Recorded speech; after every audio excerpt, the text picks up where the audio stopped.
오늘의 상처가 내일의 빛이 되도록 추억과 내일 여러분의 좋아요와 구독이 다음 이야기를 켭니다. 어깨선을 펴려다 말고 다시 오므렸다. 낡은 전신 거울은 늘 그렇듯 정직했다. 어깨가 조금 처진 것, 바느질이 살짝 비뚤어진 단추 구멍, 오래 두드린 다리미 자국. 오늘은 준혁이 상견례 날이다. 거울 속에 내가 초라해 보인다고 해서 오늘의 마음까지 초라할 수는 없다. 나는 한 번 더 깊게 숨을 들이마셨다. 목덜미에 닿는 공기가 서늘했다. 손등을 내려다보면 오래전 생긴 작은 화상 자국이 보인다. 마트 계산대를 뛰쳐나와 밤엔 편의점에 서고 새벽에 집에 돌아와 밥을 지으며 끓는 기름을 튕겨 맞던 날들. 그 시절 내게 남은 건 지쳐 퍼지는 몸과 거칠어진 손뿐이었지만 품에 안긴 자그마한 체온 하나가 모든 걸 버티게 했다. 고아원 놀이방의 겨울 냄새, 털이 뭉친 회색 목도리, 내 무릎으로 기어올라와 입술을 더듬던 그 조그만 목소리. 엄마, 그때 세상이 내 안에서 조용히 갈라졌다. 나는 그 아이를 선택했고 동시에 그 아이에게 선택받았다. 옷장 위쪽 칸, 오래된 상자 하나를 내려놓았다. 덜컥거리는 뚜껑 아래에는 낡은 봉투가 들어있다.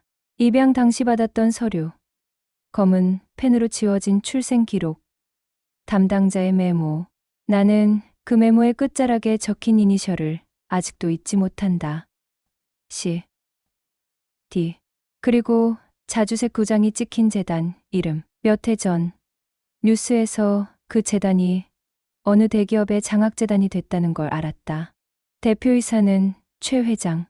이름 석자를 소리내지 않아도 내 머릿속에서는 글자들이 또렷하게 빛났다. 오늘 우리가 마주하게 될 바로 그 집안의 사람. 손끝이 저릿해졌다. 내게는 말하지 못할 비밀이 있다.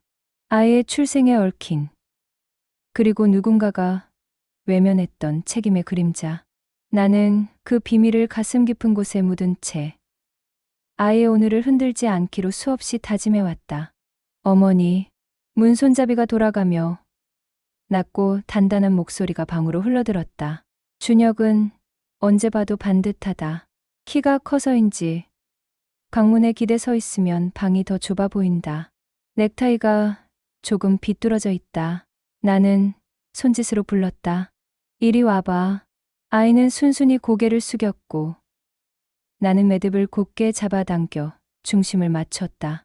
손끝에서 이 아이가 자라온 날들이 톡톡 튀듯 전해진다. 초등학교 운동회에서 넘어져 무릎을 까진 날, 고3 겨울에 손등이 크고도 알바를 놓지 않던 손, 첫 월급날 내 손에 얹히던 하얀 봉투의 따끈한 촉감. 잘 됐다. 내가 말했다. 아이는 웃었다. 어머니가 매주셨으니 틀림없죠. 긴장되세요? 아이가 묻는다. 조금.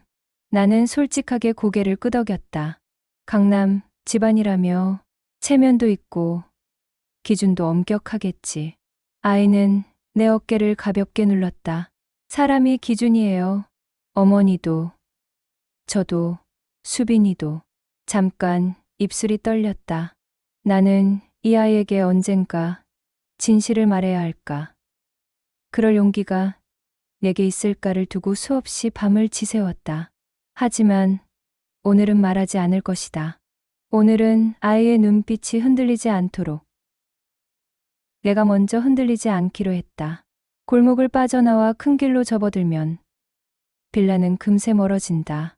차창 밖으로 지나가는 붉은 간판과 흰 네온, 횡단보도에 서 있는 사람들의 목도리 색까지 눈에 들어온다. 라디오에서 오래된 발라드가 흘러나왔다. 서로가 서로의 집이 되어 가사가 내 흉곽을 톡 건드렸다. 나는 창가에 비친 두 개의 얼굴을 바라봤다. 지금의 나와 아무것도 없던 시절의 나. 그때도 나는 아이를 안고 버텼다. 오늘도 그렇게 할 것이다. 한정식집 앞에서 차가 멈췄다. 낮은 처마와 돌등불, 고운 목재 향이 문틈으로 스쳤다. 나는 문을 여는 직원의 한복깃을 보며 잠깐 호흡을 고르고 예 바르게 고개를 숙였다. 예약. 최수빈으로 했습니다. 준혁의 목소리는 안정적이었다. 로비의 따뜻한 조명 아래 내 검은 정장이 더 어둡게 보였다. 어둡다고 해서 초라한 건 아니다. 마음의 색은 내가 정한다. 나는 그렇게 스스로에게 말했다. 어머니. 밝은 목소리가 로비 끝에서 튀어올랐다. 수빈이었다. 단정한 드레스에 얹은 작은 진주 귀걸이가 흔들렸다. 그녀의 눈빛에는 긴장과 기쁨이 동시에 빛났다. 오시느라 힘드셨어요? 오늘 정말 예쁘세요. 나는 어색하게 웃어 보였지만 손은 이미 그녀의 손을 감싸고 있었다. 채호는 거짓말을 못한다. 내가 더 예쁘구나. 그 순간 어제까지의 불안이 아주 조금, 눈금 하나만큼 물러섰다. 직원이 미닫이 문을 열었다. 나무 틈 사이로 은은한 조명과 낮은 말소리가 흘러나온다. 문턱 앞에서 나는 한 박자 섰다. 문턱은 늘 두렵지만 건너가야만 다음 장이 열린다. 나는 손끝으로 문틀을 가볍게 짚고 천천히 발을 들였다. 내가 품은 비밀은 가벼운 봉투 하나의 무게였지만 그 안에는 사람의 삶이 들어 있었다. 누군가는 그 삶을 외면했고 나는 그 삶을 품었다. 오늘이 끝나면 무엇이 무너지고 무엇이 세워질지 아직 모른다. 다만 나는 알고 있다. 아이와 함께 지나온 세월이 진실이라면 어떤 비밀도 언젠가는 제 자리를 찾게 된다는 걸. 문 안쪽 공기는 따뜻했지만 내 심장은 자꾸만 서늘해졌다. 조명은 은은했고 테이블에는 이미 반짝이는 수저와 찬기가 준비돼 있었다. 방 안에 앉아있던 사람 수빈의 부모가 일어섰다. 나는 정중히 허리를 숙였다. 순간 눈길이 스쳤다. 회색빛 머리를 가지런히 빗어 넘긴 남자, 단단한 턱과 냉정해 보이는 눈매, 내 손끝이 순간 떨렸다. 그의 이름은 굳이 듣지 않아도 알 수 있었다. 최도현 회장. 뉴스에서, 신문에서, 그리고 오래전 한 장의 서류에서 본 이름. 나는 간신히 미소를 지었다. 처음 뵙겠습니다. 한영숙입니다. 목소리가 떨리지 않도록 조심했지만 귀 밑이 달아오르는 것을 감출 수 없었다. 회장은 순간적으로 나를 똑바로 바라봤다. 너무 오래는 아니었지만 눈빛이 날카롭게 스쳤다. 무슨 생각을 했는지는 알 수 없었다. 그 뒤를 따라 나온 사모님의 미소는 한결 부드러웠다. 어서 오세요. 추운 날씨에 오시느라 고생하셨죠. 그녀는 내 손을 잡았다. 따뜻했다. 자리에 앉자 수저와 찬기들이 미세한 소리를 냈다. 직원이 차를 내왔고 차향이 퍼졌다. 나는 수증기에 손을 모으며 심호흡을 했다. 회장은 무뚝뚝하게 물었다. 준혁 군은 어디에 근무하고 있습니까? 아들이 침착하게 대답했다. 중견기업에 다니고 있습니다.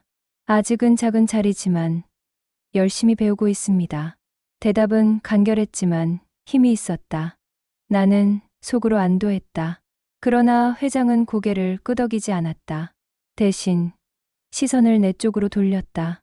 어머님은 지금은 어떤 일을 하십니까? 그 순간 내 입안이 바짝 말랐다. 손바닥을 닫아주며 답했다. 그동안은 여러 일을 했습니다. 마트 계산대, 청소일, 식당 일도 했고요. 요즘은 작은 반찬 가게를 합니다. 내 대답은 사실 그대로였지만 방 안의 공기가 묘하게 차가워졌다.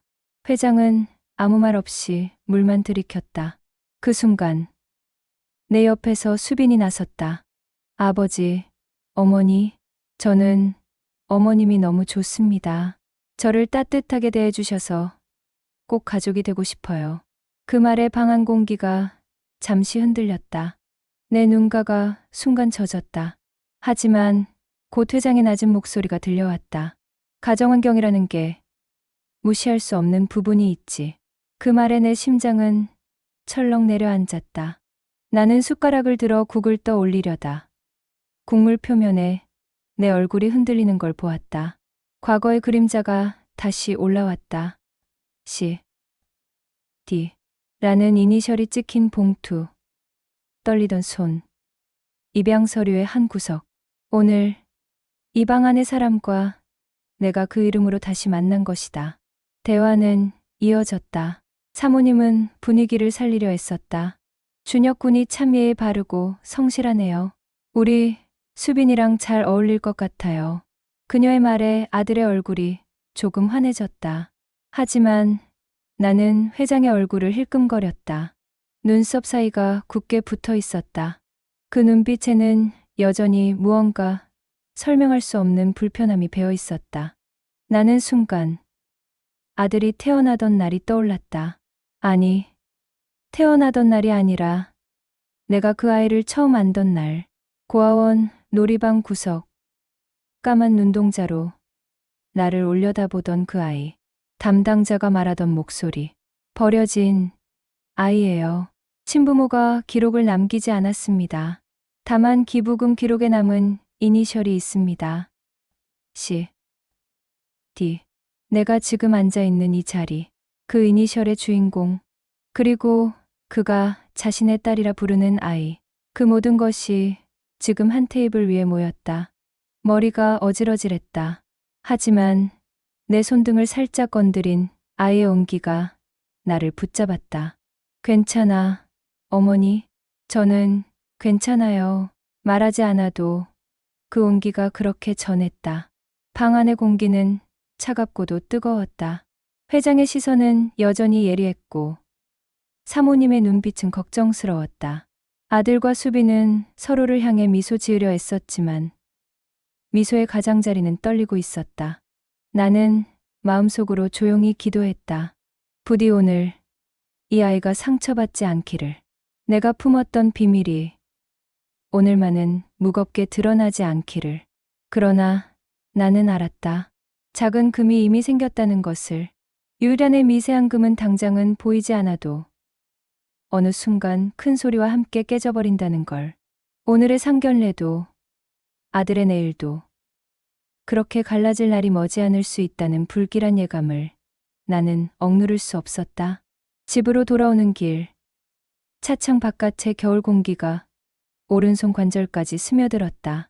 상견례 자리는 무사히 끝난 게 아니다. 보이지 않는 금이 슥 테이블 위 유리잔처럼 생겼고 나는 그것이 언제쯤 쾅하고 깨질지 몰라 숨을 아껴 쉬었다. 현관문을 닫자마자 코끝에 스민 건 오래된 목재 냄새였다. 나는 코트를 벗어 의자 등받이에 걸고 싱크대 옆 조그만 탁자 위에 상자를 올렸다. 옷장 메뉴에서 꺼낸 테이프가 누렇게 변한 그 상자. 테이프를 떼는 소리가 밤의 정적에 길게 남았다. 덜컹거리며 열린 뚜껑 아래 봉투가 있다. 손에 쥐자마자 종이의 건조한 감촉이 피부에 걸렸다. 내 이름과 주소, 재단의 직인이 찍힌 서류들, 그리고 구석에 적힌 작은 이니셜 C, D. 나는 그 글자를 오래 바라봤다. 오늘 방 안에서 마주한 그 눈빛, 단정한 턱선, 회색빛 머리, 티끌만한 우연이라 하기에는 세상은 가끔 너무 정확하게 이어진다. 나는 봉투를 천천히 펼쳤다. 담당자의 메모에는 기부금 출처 비공개라고 적혀 있고 하단에는 얇게 찍힌 재란 도장. 그 아래로 폐쇄 입양이라는 네 글자가 내 가슴을 툭 치고 지나갔다. 기록은 닫혔고 진실은 사람 사이에 숨어버렸다. 겨울의 어느 날로 기억이 데려간다. 창문 틈으로 바람이 들어오면 고아원 사무실의 얇은 커튼이 미세하게 흔들리던 오후. 원장님은 낡은 난로 앞에서 손을 비비며 말했다. 아이가 들어왔어요. 기록은 거의 없고 기부금만. 내 눈이 먼저 아이를 찾았다. 담요에 둘둘 쌓인 생강차 냄새 같은 온기. 그는 울지 않았다. 대신 눈을 크게 뜨고 사람을 오래 바라봤다. 그게 더 아팠다. 울지 못하는 애들은 이미 혼자 버티는 법을 배운 아이들이었다. 그날 저녁 마당에 낯선 헤드라이트가 멈춘 것도 기억난다. 고급 세단. 번호판은 눈발에 반쯤 가려졌다. 운전석에서 검은 가죽 장갑을 낀 남자가 내려 큰 봉투 하나를 원장님에게 건넸다. 고개는 끝까지 숙인 채였다. 사라지는 테일램프가 길게 늘어질 때 원장님은 내게 쓴웃음을 지었다. 세상은요, 때로는 이런 식으로 흔적을 남겨요. 돈과 묵음으로. 나는 대답하지 못했다. 다만 말없이 담요 속 아이를 더 꼬고 안았다. 그 밤의 공기는 차갑고 품은 놀라울 만큼 따뜻했다. 다음 날 아이는 놀이방 한쪽에서 나를 올려다봤다. 작은 손이 공중을 더듬더니 망설임 없이 내 손가락을 잡았다. 놀랍도록 단단하게. 잡히는 순간 나는 깨달았다. 내가 이 아이를 구한다기보다 이 아이가 나를 붙들고 있다는 걸. 억눌린 소리 하나가 내 귓속에서 자라났다. 나는 그때 두려움 대신 책임을 택했다. 기록과 재능과 배경이 없는 사람에게 남는 한 가지. 매일의 손길로 한 생을 붙드는 일. 입양 준비는 길고 서늘했다. 심사와 면담. 또 심사. 집을 찍는 카메라 렌즈 앞에서 나는 방바닥을 닦고 또 닦았다. 서류 한 장 넘어갈 때마다 심장이 쿵 내려앉았다. 하지만 도장은 찍혔고 우리는 서로의 집이 되었다. 첫 겨울, 아이는 열이 많이 올랐다. 밤새 축축한 수건을 이마에 얹고 살짝 열린 입에서 나오는 뜨거운 숨을 세웠다. 새벽 3시, 조금만 버티자라며 이마에 입을 대던 순간 아이가 겨우 눈을 떴다. 그리고 작게 말했다. 엄마. 나는 그때 울음을 삼켰다. 울면 아이가 다시 깰까봐. 그날 이후 내 이름은 세상에서 가장 따뜻한 두 글자가 되었다. 우리 둘의 생활은 그렇게 쌓였다. 새벽 버스를 타고 마트로 가는 길. 저녁엔 편의점 카운터 뒤에서 인사를 배웠다. 애가 자면 손빨래를 했고 날이 풀리면 창틀을 닦았다. 냉장고 문에는 아이의 그림이 하나둘 붙었다. 아이는 집을 그릴 때 꼭 2개의 창문을 그렸다. 왜 2개니? 물으면 아이는 나랑 엄마 해서 둘이라고 했다. 그 말을 들을 때마다 나는 마음속으로 매번 고개를 숙였다. 부족한 날들이 많았지만 우리 집의 창은 항상 둘이었다. 그런데 오늘 상견례 자리에서 본 얼굴이 내 기억의 골목을 휘젓고 갔다. 서류 구석의 이니셜, 겨울밤의 헤드라이트, 봉투의 묵음, 모든 선이 한 지점으로 향하는 느낌. 나는 여러 번 마음속으로 부정했다. 세상은 넓고 이니셜은 겹치고 사람은 닮기도 한다고. 하지만 직감은 오래 일한 손처럼 정확하다. 그리고 또 다른 기억의 파편 하나. 몇 해 전 원장님이 무심히 흘리던 말. 그해 겨울엔 아이가 둘 들어왔어요. 애초부터 기록을 닫으라 지시가 내려왔죠. 이상하게도 몇 달 뒤엔 여자아이 하나가 너무 빨리 나갔어요. 보통 그 속도로는 안 나가는데 그때는 그냥 흘려들었다. 여자아이 하나. 오늘의 수빈이가 그 애와 같은 사람이라는 증거는 없다. 다만 재단의 도장과 닫힌 기록과 빠른 절차. 점들이 자꾸 모양을 만든다. 확신보다 무서운 건 떠오르는 그림이다. 밤이 더 깊어지자 휴대폰 화면에 미끄러지는 빛이 생겼다. 알 수 없는 번호. 손가락이 잠깐 머뭇거렸다. 받지 않았다. 벨이 멈추고 정막이 돌아왔다. 상자 속 서류를 다시 봉투에 넣으며 나는 내 안의 목소리와 실랑이를 했다. 이제 말해야 할까? 준혁에게 내가 누군가의 잘못으로 세상에 홀로 던져졌고 그 누군가가 오늘 내 앞에 앉아 있었는지 모른다고? 하지만 오늘 말하면 아예 내일이 흔들릴 수도 있었다. 진실은 사람을 자유롭게도 하지만 시기를 틀리면 칼이 된다. 나는 봉투를 상자 바닥 깊숙이 밀어 넣었다. 대신 테이블 위에 다른 것을 올렸다. 우리 둘이 찍은 증명사진. 배경은 촌스럽게 파랗고 얼굴은 빛이 반짝였다. 나는 그 앞에 말없이 컵을 내려놓았다. 내가 먼저 칼이 되지 말자. 아이의 앞에서 방패로 남자. 내 결론은 거기까지였다. 현관 초인종이 한 번, 두 번 울렸다. 밤 11시가 넘어 있었다. 나는 천천히 현관으로 가 문 옆 작은 모니터를 켰다. 화면에는 검은 패딩을 입은 남자가 서 있었다. 얼굴은 반쯤 가려져 있었다. 누구세요? 인터폰이 잡아먹은 목소리가 허공에 번졌다. 남자는 숨을 고르고 짧게 말했다. 최 회장님, 비서실입니다. 내일 오전. 잠시 시간을. 말이 끝나기도 전에 내 심장이 먼저 대답했다. 때가 왔다. 나는 화면을 끄고 문에 이마를 잠깐 댔다. 문은 차가웠고 내 이마는 뜨거웠다. 나에게 내일은 오래전 봉투가 걸어 나오는 날일지도 모른다. 나는 등을 펴고 거울 앞에 다시 섰다. 아침의 내가 아니었다. 두려움과 각오가 같은 무게로 어깨에 올랐다. 거울 속 어깨선을 한 번 더 펴며 생각했다. 진실이 칼이라면 나는 칼집이 되겠다. 아이가 다치지 않게 끝까지 싸우겠다. 아침 공기는 잿빛이었다. 밤새 뒤척이며 단 한숨도 깊이 자지 못했다. 현관문 밖에서 울리던 그 목소리가 계속 귓가에 맴돌았다. 최 회장님, 비서실입니다. 주전자에서 김이 오르는 소리가 좁은 부엌을 가득 채우는 동안 나는 두 손으로 머그잔을 감쌌다. 따뜻해야 할 온기가 손끝에 닿았지만 속은 더 차가워졌다. 문득 거울 앞에 서 본다. 눈 밑은 시커멓게 꺼져 있고 피부에는 얇은 주름이 밤새 더 깊어진 듯 보였다. 이 얼굴로 그 사람 앞에 다시 서야 한단 말인가. 나는 립스틱을 얇게 바르고 머리를 단정히 빗어 올렸다. 세상은 준비된 얼굴에 조금은 덜 가혹하니까. 정오 무렵 검은 세단이 집 앞에 멈췄다.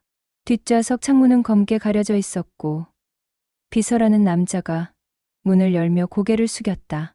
모시러 왔습니다. 나는 순간 망설였다.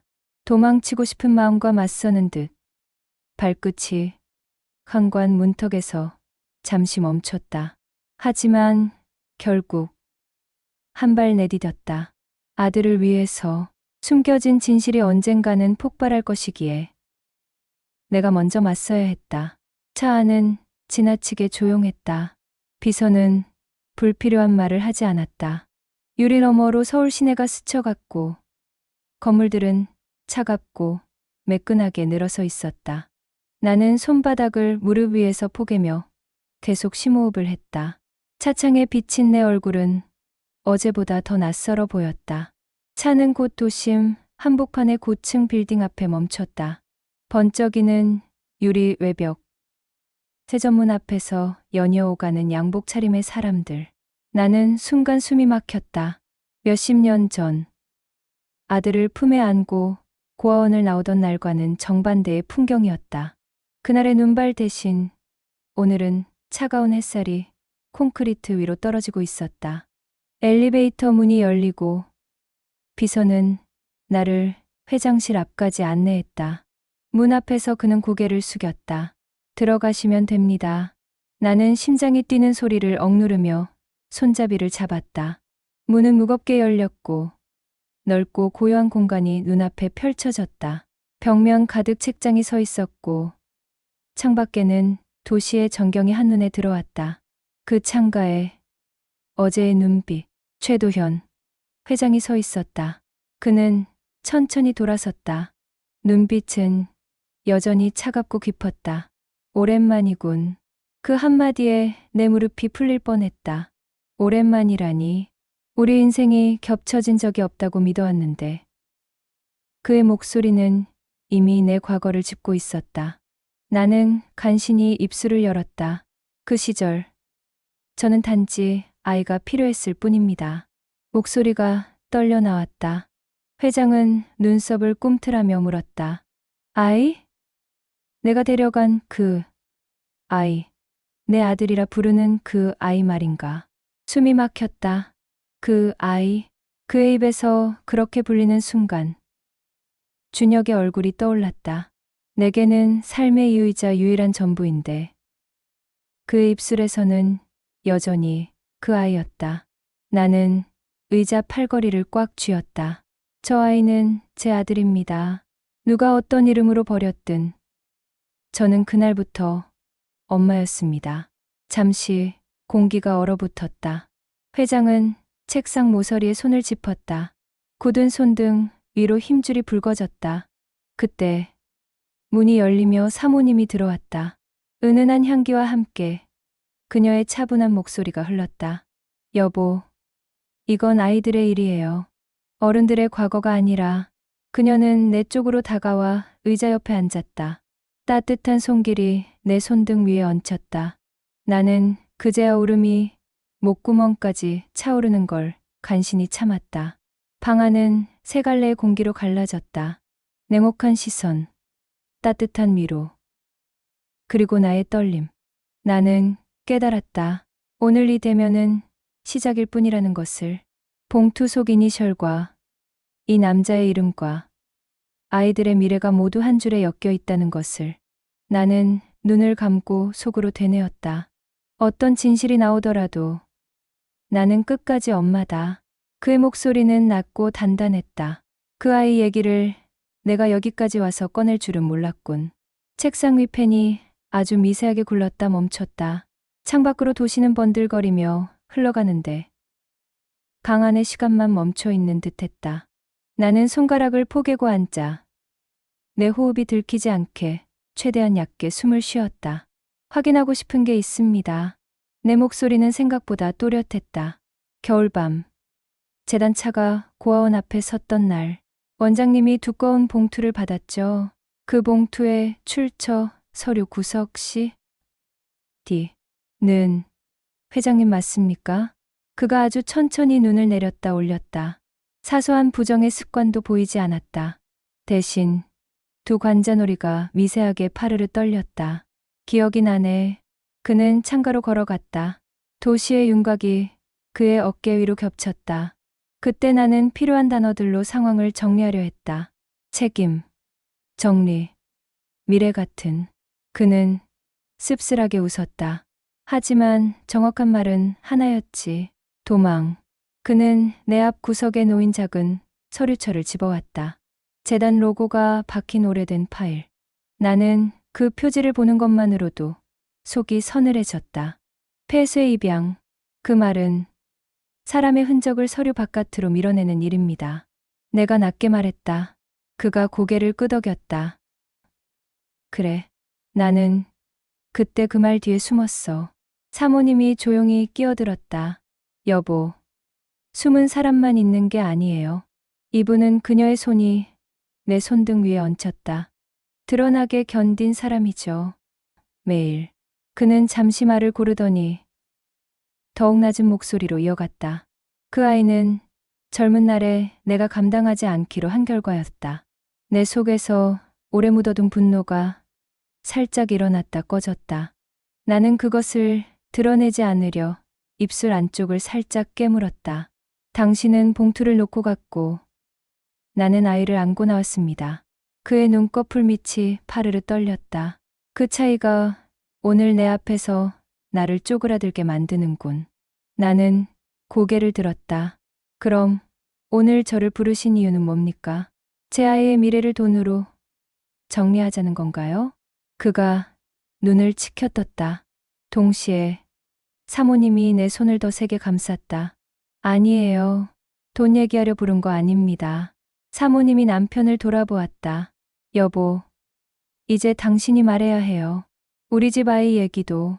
그는 잠시 창밖으로 시선을 날렸다가 천천히 우리 쪽으로 돌아왔다.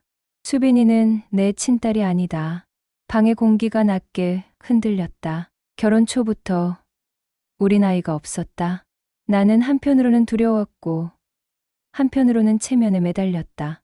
그 무렵 재단 쪽에 들어온 아이가 있었다. 모든 절차가 비정상적으로 빨랐다. 사모님은 고개를 숙였다. 그러나 눈빛은 단단했다.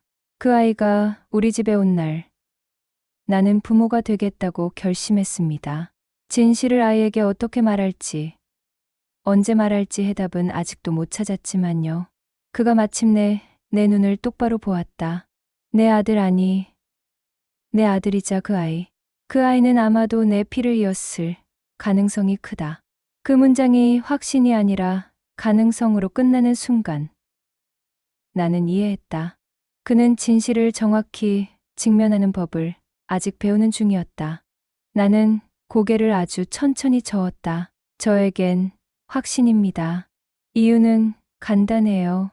내가 매일 본 얼굴, 자라나는 손, 성실함, 말을 삼키는 버릇. 그 모든 게 이 집안에서 배운 게 아니라 버려진 자리에서 배우는 법을 익힌 아이의 문이었으니까요. 사모님이 길게 숨을 쉬었다. 두 아이 모두 피보다 오래된 사랑 안에 있네요. 그때 그가 책상 서랍을 열었다. 두꺼운 봉투 하나가 나왔다. 친숙한 형태, 낯익은 차가움. 이건 가져가세요. 위로가 될 리 없다는 것 나도 압니다. 다만 내가 과거의 도망을 반복하지 않으려면 지금 할 수 있는 건 이것뿐인 것 같아서 나는 봉투를 바라보다가 천천히 밀어 돌려보냈다. 전 위로가 필요 없어요. 아이들이 필요해요. 둘 다요. 그럼 당신은 뭘 원하는가? 그의 질문이 내 정수리를 지나 가슴에 박혔다. 나는 잠시 말이 막혔다가 아주 단순한 문장을 꺼냈다. 내 아들의 내일을 흔들지 말아 주세요. 그리고 수빈이에게 진실을 준비해 주세요. 아이가 감당할 수 있도록. 아이 편에서 그가 입술을 굳게 다물었다. 사모님이 대신 고개를 끄덕였다. 오늘 집에 가서 이야기하겠습니다. 아이에게 적어도 거짓말은 더는 하지 않겠다고. 그 순간 내 휴대폰이 진동했다. 테이블 위에서 화면이 켜졌다 꺼졌다. 준혁이었다. 어머니, 회사 일 오늘 좀 버거웠어요. 저녁엔 수빈이랑 얘기 좀 하려요. 집엔 늦을지도. 짧은 문장이었지만 내 안쪽 어디가 빠르게 식었다. 나는 메시지를 닫고 다시 두 사람을 향해 말했다. 오늘 밤 두 아이를 만나게 해주세요. 우리 셋만, 어른들 없이. 그는 주저하다가 마침내 고개를 끄덕였다. 좋다. 여기서 더 숨으면 내가 또 도망이겠지. 회의실 쪽 문이 열리며 디서가 조심스럽게 고개를 내밀었다. 회장님, 다음 일정이. 그가 손을 들어 조용히 막았다. 잠시 세 개의 톱니가 느슨해진 듯한 정적이 방 안을 덮었다. 나는 자리에서 일어났다. 의자 다리가 바닥을 긁는 소리가 길게 늘어졌다. 마지막으로 부탁 하나만 더. 내가 말했다. 오늘 이후 언론이나 인터넷 어디에도 도망이 먼저 나오지 않게 해주세요. 아이들보다 체면을 먼저 세우려 하면 저는 싸울 겁니다. 그는 씁쓸하게 웃었다. 그건 내가 가장 못하는 일이군. 사모님이 남편을 곁눈질로 보았다. 오늘부터 배우면 됩니다. 엘리베이터가 내려가는 동안 내 심장은 빠르게 뛰다가 어느 순간 규칙을 찾았다. 로비 유리문에 비친 내 모습이 낯설지 않았다. 밖으로 나서자 차가운 바람이 얼굴을 스쳤다. 겨울의 살결은 종종 잔인하지만 동시에 정신을 맑게 만든다. 나는 외투깃을 세우며 하늘을 잠깐 올려다봤다. 구름의 결이 얇게 눌려 있었다. 휴대폰이 다시 울었다. 이번에는 수빈이었다. 어머니, 오늘 밤 저 용기 내도 될까요? 나는 화면을 쓸어내렸다. 그래. 오늘은 우리가 도망치지 않는 날로 만들자. 집에 도착하니 현관문 앞 매트가 조금 비뚤어져 있었다. 신발을 벗고 들어오려는데 문간에 꼽혀있던 얇은 등기우편이 툭 떨어졌다. 보낸 사람 없이 재단 로고만 찍힌 편지. 심장이 한 번 더 크게 뛰었다. 봉투 끝을 비집어 보았다. 짧은 문장. 기록 정정 가능성 검토. 나는 편지를 식탁 위에 내려놓고 벽시계를 올려다봤다. 초침이 둥글게 도는 소리가 또렷했다. 오늘 밤 우리 아이들과 마주 앉아 피가 아닌 진실로 묶인 식탁을 처음으로 펼쳐야 했다. 문득 아들의 가장 어린 시절이 스쳤다. 겨울밤 이불 끝으로 삐져나온 발가락, 손바닥만 한 채온. 그때 나는 다짐했다. 이 아이 앞에서만큼은 강해지자. 오늘 그 다짐을 다시 꺼냈다. 도망치지 말자. 숨지 말자. 아이들 편에 서서 어른들의 과거를 정면으로 건너가자. 저녁 시간이 가까워 올수록 내 가슴은 불규칙하게 뛰었다.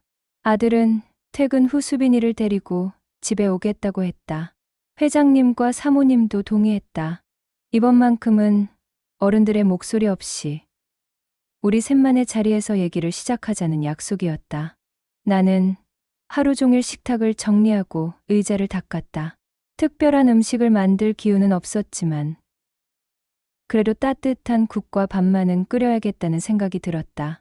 마음을 붙들 수 있는 건 작은 손길뿐이었다. 시계 초침이 또각또각 울릴 때 현관문 열쇠가 돌아가는 소리가 들렸다. 준혁과 수빈이 함께 들어섰다. 두 아이의 얼굴에는 긴 하루가 묻어 있었다. 준혁은 여전히 단정했지만 어깨가 무겁게 내려앉아 있었고 수빈은 눈가가 붉어 있었다. 나는 억지로 미소 지었다. 어서 와라. 많이 피곤하지? 아들은 말없이 고개만 끄덕였다. 수빈이는 조심스럽게 내 눈을 마주쳤다. 어머님, 불편을 드려 죄송해요. 나는 고개를 저었다. 아니다. 오늘은 불편보다 솔직함이 필요하다. 셋이 마주 앉았다. 식탁 위 국물이 김을 올리고 있었지만 젓가락을 드는 이는 없었다. 정막이 식탁을 덮었다. 나는 차분히 숨을 골랐다. 오늘 내가 너희 둘을 부른 건 이제는 감출 수 없는 이야기가 있기 때문이다. 수빈이가 움찔하며 아들을 보았다. 준혁도 내 얼굴을 똑바로 보았다. 나는 두 손을 포개고 말을 이었다. 준혁아, 넌 이미 알고 있겠지? 내가 친아버지와 피를 잇지 않은 아이란 걸. 나는 너를 고아원에서 데려왔다. 아들의 눈이 아주 잠시 흔들렸지만 곧 담담히 고개를 끄덕였다. 문제는 수빈이다. 내 입술이 마른 입안을 잠시 맴돌았다. 수빈아, 너도 내 부모님께 듣지 못했던 이야기가 있을 거다. 수빈의 눈이 커졌다. 그녀는 한동안 말하지 못하다가 마침내 떨리는 목소리로 물었다. 저도 친딸이 아니에요. 나는 고개를 천천히 끄덕였다. 그래. 내가 태어나던 날부터 진실은 가려졌다. 하지만 그건 내 잘못이 아니다. 내가 받은 사랑도 거짓은 아니야. 순간 공기가 무겁게 내려앉았다. 수빈은 두 손으로 얼굴을 가렸고 준혁은 그녀의 손목을 꼭 잡아주었다. 그럼 우리가 남매일 수도 있다는 얘기잖아요? 준혁의 목소리가 갈라졌다. 나는 단호히 고개를 저었다. 아니다. 너희 둘은 혈연이 아니다. 다만 너희 아버지 세대가 숨겨온 과거 때문에 너희가 흔들리고 있는 거다. 수빈이 울음을 삼키며 속삭였다. 그럼 저희 괜찮은 거예요? 나는 대답 대신 두 아이의 손을 잡아 모았다. 괜찮다. 하지만 앞으로는 진실을 알고 선택해야 한다. 식탁 위 전등이 세 사람 얼굴을 환하게 비췄다. 준혁은 깊게 숨을 내쉬었다. 어머니, 저는 수빈이와 함께 하고 싶어요. 설령 과거가 우리 발목을 잡더라도 저는 놓지 않겠습니다. 수빈도 눈물을 닦으며 고개를 끄덕였다. 저도 그래요. 태어난 곳은 모르지만 지금의 우리가 전부니까요. 나는 두 아이를 바라보며 마음이 저려왔다. 어른들의 과거 때문에 흔들리는 아이들이 정작 가장 단단하게 서로를 붙잡고 있었다. 그러나 내 마음 한켠에서는 불안이 쉬 사라지지 않았다. 진실은 이제 겨우 문을 열었을 뿐이었다. 아이들에게 닥칠 세상의 시선과 아버지의 분노는 아직 시작조차 하지 않은 상태였다. 나는 차분히 말했다. 너희 선택을 존중한다. 하지만 준비해야 한다. 진실을 드러낸 뒤에도 흔들리지 않을 힘을. 아들은 고개를 끄덕였고 수빈은 눈물을 닦으며 작은 미소를 지었다. 그 순간 나는 처음으로 작은 희망을 보았다. 식탁은 오래도록 따뜻한 침묵에 잠겼다. 국물은 식었지만 서로의 마음만은 뜨겁게 이어졌다. 그날 밤 두 아이는 늦게까지 대화를 나눴다. 웃음과 울음이 뒤섞였지만 나는 그 소리를 들으며 안방에 누워 눈을 감았다. 오랜만에 무거운 짐 하나를 내려놓은 기분이었다. 하지만 잠들기 전 불현듯 떠오른 불길한 그림자가 있었다. 만약 내일 또 다른 진실이 나타난다면?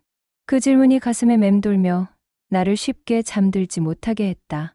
아침부터 휴대폰이 낮게 떨렸다. 오늘 저녁 아버지 댁으로 오라 하셨어요. 저와 수빈이가 먼저 말씀드리고 어머니도 와 주실 수 있을까요? 준혁의 메시지는 간결했지만 문장 사이에 붙잡힌 떨림이 느껴졌다. 나는 길게 숨을 내쉬고 구두굽을 한번 닦았다. 오늘은 발끝이 흔들리면 안 되는 날이었다. 해가 서쪽으로 기울 즈음 우리는 강남 언덕길 위의 집 앞에 섰다. 경비원의 무전기 소리가 바람에 실렸다. 높은 담장과 잘 다듬어진 조경수. 조용한 대문. 발을 들일수록 내 걸음은 더 또렷해졌다. 오늘은 도망치지 않는다. 현관을 지나 응접실에 앉았다. 넓은 창 너머로 도시 불빛이 일찍 켜졌다. 회장은 소파 맞은편에 등을 붙이고 있었다. 어젯밤의 사무실과 달리 오늘의 얼굴은 더 단단히 굳어 있었다. 사모님은 차를 내오며 우리 셋의 손을 번갈아 쥐었다. 그 따뜻함이 아니었다면 방 안의 공기는 곧 깨졌을지 모른다. 앉자. 회장의 목소리는 짧았다. 준혁이 먼저 허리를 폈다. 아버님, 한 박자. 그리고 또 한 박자. 저희 결혼 허락을 받으러 왔습니다. 수빈이도 조용히 고개를 들었다. 아버지, 저도 같은 마음이에요. 허락. 회장이 낮게 웃었다. 허락을 말하기 전에 책임을 말해야겠지. 그는 휴대폰을 뒤집어 화면을 보였다. 익명 게시판 캡처. 모 그룹 회장 혼외자 의혹이라는 제목이 굵은 글씨로 떠 있었다. 댓글 창에 글자들이 빽빽했다. 오늘 오후에 올라왔더군. 누가 흘렸을까? 그의 시선이 스치듯 내게 그리고 아이들에게 건너왔다. 저희 아닙니다. 내가 먼저 잘났다. 오늘 이 자리에 오기 전까지 진실을 입 밖에 낸 건 우리 셋뿐이었어요. 사모님이 거들었다. 여보, 의심이 손쉬운 길인 건 알아요. 그런데 그 길은 또 다른 도망이에요. 회장은 눈을 감았다 뜨더니 조용히 말을 이었다. 주주, 언론, 평판, 너희 둘의 의지로는 버티기 힘든 것들이 있다. 준혁이 한치도 물러서지 않았다. 그럼 배우겠습니다. 버티는 법. 제가 수빈이를 지키겠습니다. 감히 지킨다라 회장의 입꼬리가 비틀렸다. 필요한 게 있으면 말해. 학위든 자리든 돈이든 돈으로 정리하자는 말씀이시라면. 내가 천천히 고개를 저었다. 이미 회장님께 돌려드렸습니다. 예전에 방안이 잠깐 고요해졌다.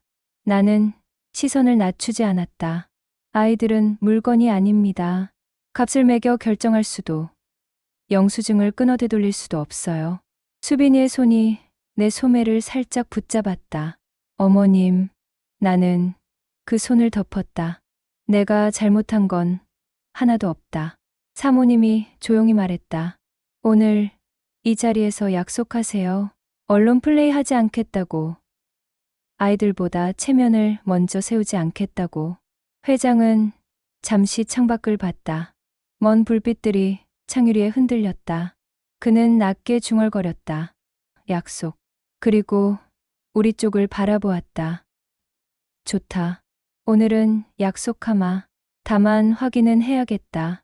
감정으로만 운명을 결정할 수는 없으니. 준혁이 그 말끝을 받았다. 검사를 원하시면 하겠습니다. 하지만 결과와 상관없이 한 가지는 변하지 않습니다. 제 어머니는 한영숙 한 분뿐입니다. 나는 그 말에 눈을 감았다. 오래 품었던 무게가 그 문장 위에서 아주 조금 내려앉는 소리가 났다. 회장은 등받이에 다시 몸을 기댔다. 일주일, 나에게 시간을 줘라. 무엇을 위해서요? 내가 물었다. 수습할 것들이 있다.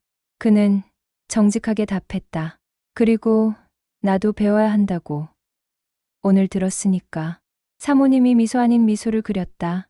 오늘부터 배우면 됩니다. 자리를 일어서려는 순간 대문 쪽이 웅성거렸다. 경비원의 다급한 목소리가 들렸다. 사진 찍으시면 안 됩니다. 창가로 다가가자 어둠 속에서 번쩍이는 작은 섬광들이 보였다. 누군가 대문 틈 사이로 카메라를 들이밀고 있었다. 루머의 냄새를 맡은 사람들이 이미 모여든 것이다. 회장이 짧게 욕설을 삼켰다. 내가 먼저 말했다. 지금 내보내시면 더 커집니다. 오늘은 저희가 뒷문으로 나가겠습니다. 사모님이 고개를 끄덕였다. 차를 지하로 부를게요. 나는 두 아이를 바라봤다. 오늘은 여기까지만. 우리는 도망이 아니라 질서를 택하는 거야. 순서대로 어지럽히지 않고. 지하 주차장으로 내려가는 엘리베이터 안. 세 사람의 호흡이 같은 박자로 모였다가 흩어졌다. 문이 열리자 검은 차가 조용히 우리 앞에 섰다. 문을 닫기 직전 나는 아이들 사이로 눈을 맞췄다. 일주일. 내가 말했다. 우린 우리 방식으로 준비하자. 흔들려도 무너지지는 말자. 네. 두 아이가 동시에 대답했다. 틈이 있어도 금이 전부는 아니다. 금을 따라 맑은 빛이 번질 때도 있다. 오늘 밤 나는 그 가능성을 처음으로 믿어보기로 했다. 차창에 스치는 터널 조명이 얼굴을 번갈아 비췄다. 나는 생각했다. 아이들은 서로의 빛을 찾았다. 이제 어른들이 해야 할 일은 어둠을 걷어내는 것이다. 집 앞 골목에 차가 멈췄을 때 밤 공기에서 오래된 장미 향이 났다. 누구 집 담장 너머에서 피어오른 겨울의 잔향일 것이다. 문턱을 넘기 전 나는 스스로에게 짧게 대답했다. 도망치지 않는다. 어디에도. 아침 뉴스가 내 귀를 찔렀다. 재벌가 혼외자 논란. 사실일까 추측일까. 낯선 앵커의 차분한 목소리가 내 심장을 난도질했다. 리모컨을 들어 끄려 했지만 이미 준혁과 수빈이가 거실에 들어와 있었다. 화면 속 자막을 본 아이들의 얼굴은 하얗게 굳었다. 나는 말했다. 끄자. 준혁이 리모컨을 잡아 껐다. 그러나 꺼진 화면 위에 비친 세 사람의 얼굴은 더 선명하게 드러났다. 어머니, 이제 어디까지 퍼질까요? 수빈이의 목소리가 떨렸다. 나는 손을 잡아주며 말했다. 바람이란 게 그래. 어디까지 갈지 모르는 대신 결국 사라지기도 해. 그러나 내 속은 불안으로 가득했다. 오늘은 회사 이사회가 열린다는 소식을 알고 있었기 때문이다. 그날 오후 회장님에게서 전화가 왔다. 기록을 다시 들여다보겠다. 출생신고, 입양 기록, 재단 후원금, 내역까지. 그 목소리에는 체념과 결심이 섞여 있었다. 나는 잠시 눈을 감았다. 이제는 감춰진 서류가 칼날이 될 차례구나. 저녁 무렵 우리는 작은 변호사 사무실을 찾았다. 회장님 측이 지정한 변호사였다. 서류 뭉치가 책상 위에 놓여 있었다. 낡은 종이 냄새와 잉크 흔적이 섞여 묘한 긴장을 만들었다. 여기 준혁 군의 입양 기록입니다. 변호사가 조심스레 펼쳤다. 서류에 적힌 한 줄, 경기도 보육원에서 보호. 1995년 위탁. 수빈이의 눈이 커졌다. 1995년. 준혁은 숨을 삼켰다. 그 해가. 나는 말을 덮었다. 맞다. 내 아버지가 떠난 해다. 변호사가 말을 이었다. 문제는 후원 기록입니다. 당시 보육원에 정기적으로 기부하던 이름이 있습니다. 최동수. 방 안의 공기가 얼어붙었다. 나는 종이를 붙잡은 손끝이 떨렸다. 그럼 그분이 제 존재를 알고 계셨던 건가요? 준혁의 목소리가 메말랐다. 나는 차마 대답하지 못했다. 대신 변호사를 향해 물었다. 그 기록, 지금도 효력이 있습니까? 그는 고개를 끄덕였다. 네. 삭제나 변조 흔적은 없습니다. 공식 기록입니다. 사무실을 나와 저녁 바람을 맞았다. 빌딩 사이 가로등 불빛이 차갑게 떨어졌다. 수빈이가 멈춰 서서 속삭였다. 아버지가 알고 계셨던 거라면 왜 그렇게 반대하셨을까요? 나는 대답 대신 하늘을 올려다봤다. 바람에 흩날리는 구름이 마치 오래된 장막처럼 서서히 열리고 있었다. 그 순간 깨달았다. 반대는 사랑의 다른 얼굴일 수도 있다. 받아들이기엔 너무 두려웠던. 집으로 돌아와 등불을 켜니 작은 식탁 위가 금세 밝아졌다. 준혁이 두 손으로 얼굴을 감싸고 있었다. 어머니, 만약 아버님이 끝내 반대하면 저희는 어떻게 해야 할까요? 나는 깊게 숨을 내쉬었다. 그땐 내가 앞에 설 거다. 나를 탓하게 두고 너희는 지켜라. 수빈이 울음을 삼키며 내 손을 잡았다. 어머님, 저희도 함께 서겠습니다. 그 말에 내 눈시울이 젖었다. 아이들이 이미 어른이 되어 있었다. 며칠 뒤 재단 측에서 공식 교사가 착수됐다는 소식이 들려왔다. 언론은 더욱 시끄러워졌다. 그러나 이상하게도 내 마음은 차분했다. 나는 스스로에게 속삭였다. 이제는 감추지 않는다. 진실이 상처라 해도 치유는 상처를 드러내는 것에서 시작한다. 밤이 깊자 창밖에서 봄바람 같은 소리가 났다. 나는 창을 열고 깊게 숨을 들이켰다. 아이들은 이제 더 이상 숨지 않겠다고 했다. 그렇다면 나는 내가 대답할 차례였다. 그래, 숨지 않는다. 어디에도. 그리고 등불 아래에서 낡은 앨범을 꺼냈다. 사진 속 어린 준혁이 웃고 있었다. 나는 그 웃음을 보며 내일의 무게가 조금 가벼워짐을 느꼈다. 아침 공기는 유난히 싸늘했다. 대문 앞에 서자마자 카메라 셔터 소리가 파도처럼 몰려왔다. 여기 보시죠. 한마디만 부탁드립니다. 낯선 기자들의 목소리가 억세게 부딪혔다. 나는 코트를 여며 쥐고 고개를 살짝 숙였다. 오늘은 숨는 날이 아니다. 도망치지도 않는다. 준혁과 수빈이가 양옆에 섰다. 어머니, 괜찮으세요? 나는 눈을 마주치며 고개를 끄덕였다. 괜찮다. 오늘은 우리가 증인이다. 기자들이 퍼붓는 질문 속 재단 회관 정문까지 걸어가는 길은 짧지만 길었다. 그들의 손에는 카메라와 마이크가 날선 무기처럼 빛났다. 조사실 문 앞 안내 직원이 작은 목소리로 말했다. 곧 차례가 됩니다. 문을 열자 긴 테이블 위에 서류가 가지런히 놓여 있었다. 회장님이 반대편에 앉아 있었고 사모님은 곁에서 고개를 곧게 들고 있었다. 나는 의자에 앉았다. 마치 피고석 같은 자리. 그러나 오늘은 죄인이 아니라 진실을 말하는 자리였다. 위원장이 말했다. 오늘 조사는 출생, 입양, 후원 기록에 관한 사실 확인입니다. 각자 진술해 주시기 바랍니다. 회의실의 공기가 뻣뻣하게 얼어붙었다. 나는 먼저 숨을 골랐다. 저는 한영숙입니다. 이 아이 준혁을 보육원에서 만난 날 처음으로 다시 살겠다고 다짐했습니다. 서류의 잉크가 아니라 제 심장이 그를 내 아들로 만들었습니다. 내 목소리는 떨렸지만 결코 꺾이지 않았다. 준혁이 뒤이어 말했다.